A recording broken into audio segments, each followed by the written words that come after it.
Dampak cuaca buruk di Sukabumi juga mengakibatkan sebuah jembatan penghubung jalan nasional patah dan tidak bisa dilalui kendaraan. Jembatan Bojongkopo yang berada di atas Sungai Cidadap patah akibat terseret arus sungai yang besar. Akibat patahnya jembatan, sejumlah wilayah terisolasi.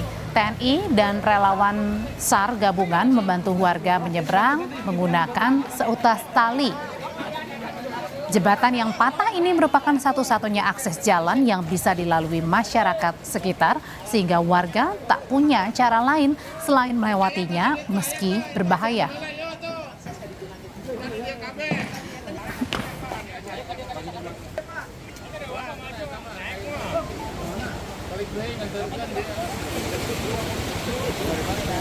Ini sementara ini untuk mempermudah masyarakat ataupun motor diangkut, ini kita menggunakan tali dibantu dari masyarakat yang sama anggota sehingga mereka bisa melaksanakan perpindahan. Terlihat ada motor juga Pak ya diangkat, itu kenapa Pak? Apa memang ya satu-satunya akses ekonomi itu? Betul, satu-satunya akses ekonomi atau satu-satunya jalan yang ada menuju ke loji di sini, jadi jalan ini. Sehingga masyarakat yang ada di sini, itu seperti belakang kita ini kita evakuasi untuk menuju ke atas. Untuk proses perbaikan Pak, apakah sudah ada kabar Pak? Nah, ini sedang kita tunggu dari pusat informasinya dari Menteri atau Wamen PU akan menuju ke sini sehingga nanti kita akan lihat evakuasi bagaimana sehingga mudah-mudahan secepatnya jalan ini sudah bisa dilalui. Sementara Bupati Sukabumi meninjau sejumlah rumah yang terdampak banjir serta juga melihat rumah sakit. Sejumlah rumah di perumahan Taman Sari, Kecamatan Labuan Ratu misalnya tidak luput dari rendaman banjir bandang yang terjadi Kamis malam. Bupati Sukabumi Aib Japar berjanji akan segera menindaklanjuti perbaikan kerusakan akibat banjir bandang. Sejumlah bantuan juga segera didistribusikan kepada korban terdampak.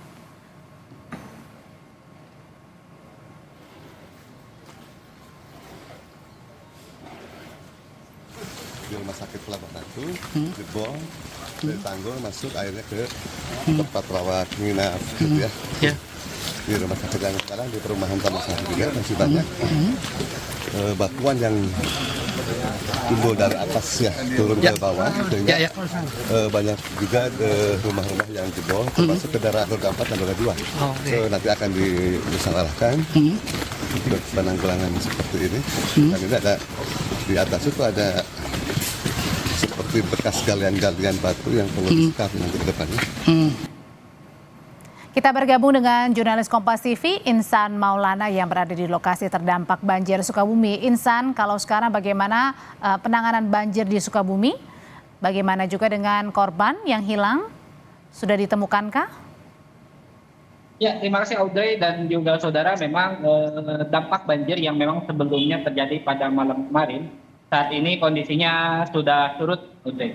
Dan memang warga saat ini berfokus pada pembersihan rumah yang di mana rumah mereka itu terdapat banyak material longsor karena luapan banjir, dan selain rumah juga pertokoan warga, tempat usaha warga yang terpantau pada saat ini sedang dibersihkan oleh warga secara mandiri. Dan memang banjir sudah surut dan tadi siang memang masih turun hujan dan saat ini sudah tidak turun hujan, sementara jalan raya nasional yang ada di Pelabuhan Ratu yaitu Jalan Raya Canghegar masih terendam banjir sedikit, namun memang hanya sebagian jalur jalan dan sebagian jalur jalan lagi bisa dilalui oleh kendaraan, dan namun memang agak sedikit licin karena memang masih terdapat material lumpur. Dan sementara itu tim SAR gabungan yang dipimpin oleh Basarnas telah melakukan proses evakuasi terhadap 2 korban hilang yang berada di Kecamatan Pelabuhan Ratu. Dan pada pukul 1 siang tadi